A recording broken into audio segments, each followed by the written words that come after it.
Welcome to our channel. Today we how to use Pinterest for course ideas, easy tutorial step by step clearly. Open Pinterest and log into your account. If you don't have an account, create one for free.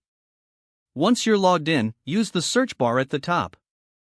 Type in keywords related to your course topic.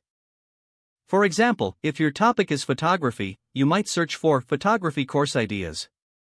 Hit enter to see a wide range of pins. Scroll through the results to find images and descriptions that catch your interest. Click on a pin to open it and see more details.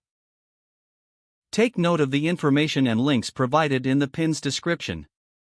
Look for related pins suggested at the bottom of the page. This can spark additional ideas for your course. Create a dedicated board for your course ideas.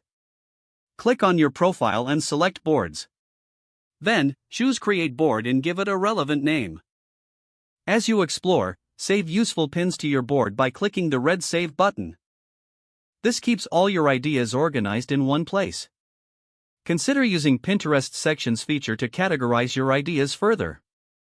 For instance, you might have sections for beginner, intermediate, and advanced levels. Engage with other users by following relevant boards and profiles. This can provide inspiration and lead you to more resources. Regularly check your board for new ideas and pins. Make notes about how you can incorporate these ideas into your course structure. Use the insights you gather to outline your course content. Identify key topics and skills that resonate with your audience. Finally, refine your selections based on the most popular pins you encountered. This approach will help you create a well-informed and appealing course.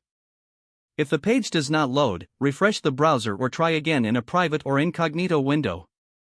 Make sure you are using the correct email address, then retype it carefully to avoid small typos.